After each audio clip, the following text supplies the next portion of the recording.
Hay decisiones que nadie quiere tomar y hay otras que nadie quiere aceptar. 26 de marzo de 2026. España. Noelia Castillo Ramos, 25 años. Después de más de 600 días de proceso judicial, recibe la eutanasia.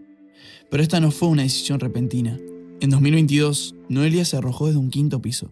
Sobrevivió, pero quedó con paraplegia, dolor crónico y una discapacidad irreversible. En 2024 solicitó la eutanasia. Su pedido fue aprobado, pero su padre inició una batalla legal para impedirlo. Durante meses, médicos y jueces evaluaron su caso, y a pesar de la controversia, Noelia sostuvo siempre la misma decisión. Finalmente, la justicia determinó que su sufrimiento era constante e irreversible, y que tenía derecho a elegir. Y así, en marzo de 2026, su decisión fue aceptada.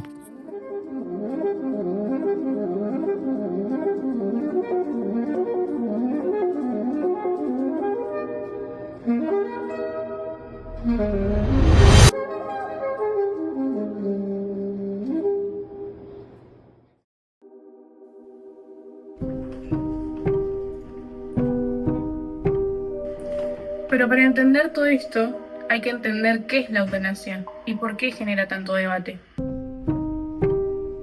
Legal en solo 10 países. La eutanasia es un procedimiento médico mediante el cual se provoca la muerte de una persona de forma intencional, con el objetivo de evitar un sufrimiento considerado insoportable. Generalmente aplicada en pacientes con enfermedades graves, crónicas o irreversibles, y siempre debe contar con el consentimiento explícito del paciente. Existen distintos tipos de eutanasia.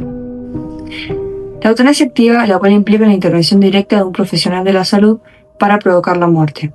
La eutanasia pasiva, donde se retira o no se inician tratamientos que prolongan la vida. Y también el suicidio médicamente asistido.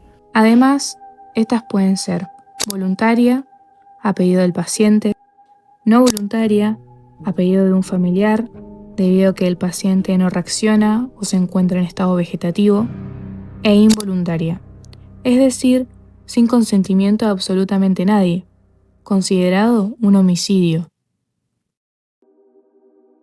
El procedimiento es siempre médico y controlado. El paciente lo pide por escrito o verbalmente si no puede escribir. Luego, 2 médicos independientes evalúan si cumple con los requisitos. Hay un tiempo de espera, normalmente suele ser entre 15 días. El paciente vuelve a confirmar su decisión y el médico administra una sustancia, generalmente barbitúrico, que induce a un coma profundo seguido de un relajante muscular que detiene la respiración. Al final, el paciente va a quedar inconsciente en cuestión de segundos y va a morir en cuestión de minutos, sin ningún dolor o sufrimiento alguno. Esto va a quedar registrado y va a ser revisado por un comité independiente. La eutanasia es un tema que genera debate porque no se trata solo de una decisión médica, sino de un conflicto entre valores fundamentales: la vida, la libertad y el sufrimiento. Hay quienes defienden el derecho a decidir sobre la propia vida. Sostienen que una persona debería poder elegir cuándo y cómo morir. Por otro lado, existen posturas que se oponen. Muchas están influenciadas por creencias religiosas, como la Iglesia Católica, la cual considera que la vida es un valor absoluto y que no debe ser interrumpida de forma intencional. El debate no es nuevo. En 1973, un caso en Países Bajos marcó un punto de inflexión. Por primera vez, la justicia reconocía que terminar con el sufrimiento podía ser entendido. La protagonista fue la médica Truls Postma. Su madre estaba gravemente enferma, con un estado físico muy deteriorado y un sufrimiento constante, que según los testimonios ya no tenía posibilidad de mejora. En este contexto, la madre le pidió explícitamente a su hija que pusiera fin a su vida. Postma tomó la decisión de administrarle una dosis letal de morfina. El caso llegó a los tribunales y la médica fue declarada culpable de homicidio. Sin embargo, la sentencia fue muy particular. Recibió una pena mínima, una semana de prisión suspendida, y no fue encarcelada. El tribunal reconoció que existían circunstancias en las que un médico podía actuar para terminar con el sufrimiento de su paciente, siempre que se cumplieran ciertas condiciones como que el sufrimiento fuera insoportable, que no hubiera posibilidad de mejora y que existiera una petición clara del paciente. Décadas después, ese mismo país sería el primero en legalizar la eutanasia. Más que una respuesta única, la eutanasia plantea una pregunta que sigue abierta. ¿Hasta qué punto una persona puede decidir sobre su propia vida y qué rol deben tener la medicina, la ley, la sociedad en esa decisión? Ramón Sampedro, España, 55 años, tetrapléjico que luchó durante años por el derecho a morir, terminó quitándose la vida con ayuda en 1998. Brittany Maynard, Estados Unidos, 29 años. Tenía cáncer cerebral terminal y se mudó a otro estado para acceder al suicidio asistido en 2014. Vincent Lambert, Francia, 42 años. Permanecía en estado vegetativo. Su caso generó una fuerte disputa familiar y judicial, hasta que se retiró del soporte vital. DJ Favo, Italia, 40 años. Quedó ciego y paralizado tras un accidente. Viajó a Suiza para acceder a la eutanasia en 2017. Martha Sepúlveda, Colombia, 51 años.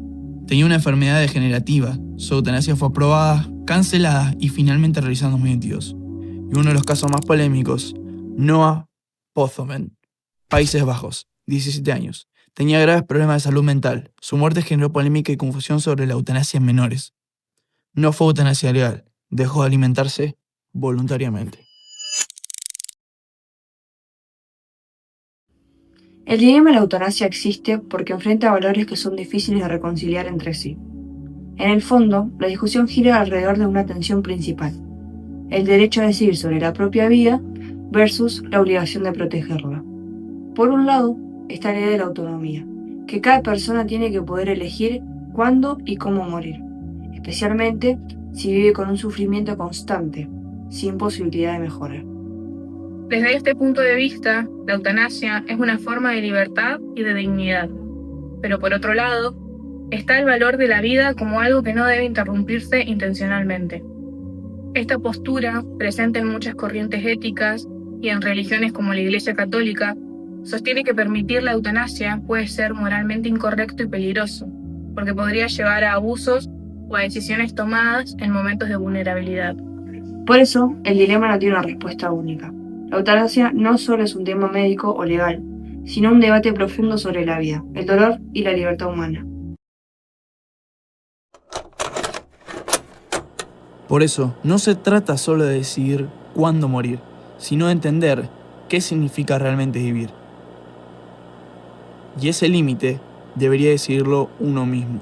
Y como dijo Ramón Sampedro, vivir es un derecho, no una obligación.